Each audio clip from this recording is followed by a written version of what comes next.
Opo, ako po ay nananawagan sa inyo, sa mga taong gustong tumulong sa akin. Humihingi po ako ng tulong sa inyo dahil hindi ko po alam kung paano ko po ito ubusin. Sa dami po ba naman ito? Baka po ako'y bayatihin. Tapos may purong honey pa. Ayan po. Ito po yung purong honey dito sa Isla ng Alabat, Bayan ng Perez. Tapos po, ang dami pong daro. Mangga. Sa totoo lang dito sa isla napakadaming mangga, hindi na po mabili. Nabubulok na lamang. Tapos yung daro, hindi kilala ng marami. Marami ho itong nagbibigay na tulong sa ating katawan. Ito rin po. Hindi ko alam kung anong tawag din sa prutas na ito, pero madami. Ito nga po, hamo-hamo. Pinuha ko po doon sa kapitbahay. Nakakatuwa lamang po kasi magsasaka po ako. Marami po tayong na-harvest, tapos libre pa. Hindi mo kailangan ng maraming pera. Ang problema nung iba, gustong bumili, walang pera. Kami naman magsasaka, gusto ng pera, wala namang bumili. Tapos nabubulok lang.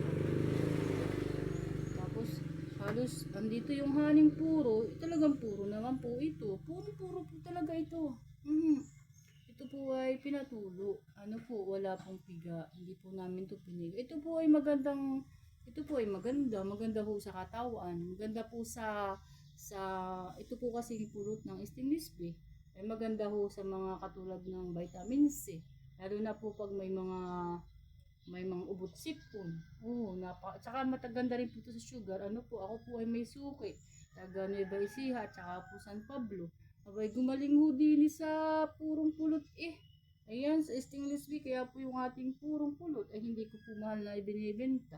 At ang mangga ho din sa isla, ay talaga namang nangangabulok na, pati po nangangalaglag, wala na. Kita nyo, ang problema ko kung paano kainin, kasi talaga ang dami. Ito hong daro, hindi kilala dito sa isla. Maganda rin ho ang bigay sa atin sa katawan. Itong darong ito ay may karamihan ho. Katulad po nito. Ayan ho. May karamihan dito. Tamo. Hindi ko na alam kung paano ito. Ayan. Pakita ko po sa inyo ang daro. Ayan ho. Prutas.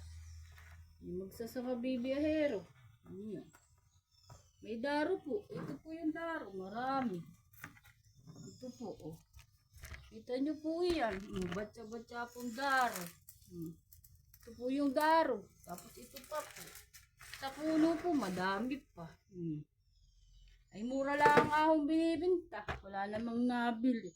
Ayan. Kaya ng problema nung magsasaka. Nakakawala ng pagod. Kaso nga lamang ang problema ay yung bibili.